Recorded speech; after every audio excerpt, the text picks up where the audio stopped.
крехки зелени броколи срещу стреса и едно обикновено зеле с висше образование, каквото е карфиола, според Марк Твен, в една необикновенно вкусна салата.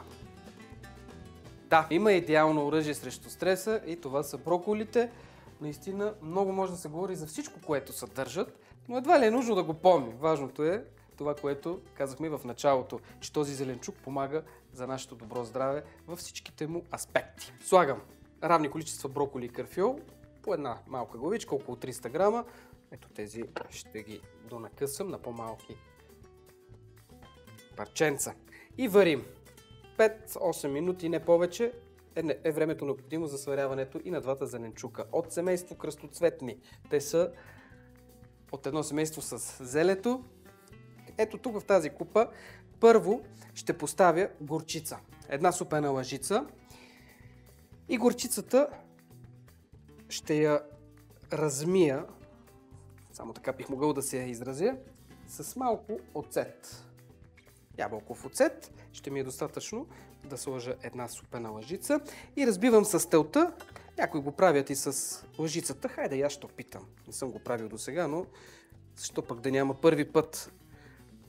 Да, получава се. Аз лично винаги си използвам готварския тел, когато правя салатени дресинги, но нека да видим и другия вариант. Така че една супена лъжица от оцета е достатъчен за горчицата. И според вида й преценяваме дали е нужна щипка захар. Има доста солени, доста люти горчици, някои са по-киселки. В крайна сметка горчицата е смес от синапено семе, оцет, мазнина и всичко това се бие и се добавят различни подправки. След като съм я разтворил, добавям кисело мляко, около 100 грама, 5 супени лъжици, разбърквам добре и допълвам с майонеза. 100-150 грама, може и в равни количества. Важно е хубаво да разбиваме всичко. Подправката, която е перфектна за това, за тази салата, която се превръща и в леко ястие, сравнително, е естрагон. Ето, една пълна чайна лъжичка. Към всичко това остава да прибавя малко сол и две много важни съставки. Чесън и кромит лук, но в сушено състояние. Когато ги опитате за първи път, ще усетите колко различно ухае гранулирания кромит лук. От него ще ни трябва половин чайна лъжичка.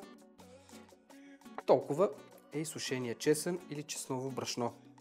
Нарязвам на четвъртинки или на 8 домата. Може би на 8, тъй като не са от най-дребните.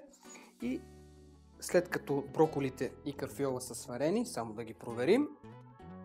О, колко хубаво се получава този цвят на зелените броколи. Наистина е неустоим. Ето ги. Трябва да са хрупкави, да не са преварени. Ако потъмнеят, значи сме прекалили с варенето. Така, вече успях да отседя добре нашите зеленчуци. Смятам в центъра на тази салатира да ги изсипя. Целта е да я поднесем на масата. Тази комбинация може да се обогати с царевица или от консерва, или сварена непосредствено преди консумацията. И ще довършим нашата салата с едно чудесно сирене, което наистина е много подходящо за броколи и за карфиол, а именно сиренето ементал с неговия неповторим лешников вкус. Салата става особено богата в хранително отношение. Яйцата вече трябва да са сварени. Така, ще ги обеля и преди да полея, т.е. преди да нарежа сиренето, поливам с няколко супени лъжици от нашия дресинг. Ето така. Нарязам сиренето ементал. Поръсваме го. И за да допълним още малко вкуса, малко бадеми. Осолени бадеми. Нарязвам ги на по-едри парченца. С тях поръсваме салатата и остава само да декорирам с нарязаните твърдо сварени яйца. Аз винаги, когато поднасям яйца, без червен пипер не мога да ги ям. Затова накрая, по типично българска традиция, ще ги поръся с малко от сладкия български червен пипер. Това е нашата специална салата с уникален, мога да кажа, сос. Само трябва да го опитате и ще ви стане любим. Калоричен е, но знаем, през по-студените месеци, е важно да ядем и малко по-силна храна, за да се борим с студа и вирусите. Ето така изглежда. Нарязваме яйцата и нашата специална салата е готова. Но най-важното е да наблегнем на консумацията по-често на броколи и карфиол. Сега е сезона им, така че не трябва да ги пропускаме. Така изглежда салатата в семейния вариант. В една купа и всеки си гребва и си слага. Опитайте я, само ще ви донесе удоволствие, ако обичате тези зеленчуци. А ето и необходимите продукти.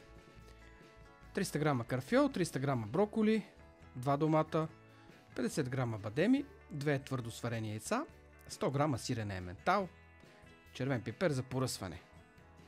И за дресинга, който прави салатата наистина много вкусна, ни трябват 100 грама кисело мляко, около 5 супени лъжици, 100 до 150 грама майонеза, 1 супена лъжица горчица, 1 супена лъжица ябълков оцет, щипка захар, пълна чайна лъжичка сушен естрагон, чайна лъжичка сол, половин чайна лъжичка сушен чесън и половин чайна лъжичка сушен лук. Варя броколите и карфиола на пара в продължение на 5 до 8 минути и ги охлаждам с ледено студена вода. След това отцеждам добре. Трябва да сваря яйцата за около 13-14 минути. Приготвям дресинг. В купа слагам горчица, наливам оцет. Разбивам всичко това и поръсвам с захар. Добавям мляко и майонез. И след като смеся всичко добре, добавям и естрагон. Посолявам. Слагам чесън и гранулиран лук на прах и отново разбърквам. Режа доматите на парчета и слагам в купа. Върху тях подреждам отседените и охладени розички броколи и карфиол. Поливам с дресинга и поръсвам с нарязано на купчета сирене ементал. Слагам солените бадеми, нарязани на едро, декорирам с нарязани на колелца твърдо сварени яйца и поръсвам с червен пипер. Добър апетит!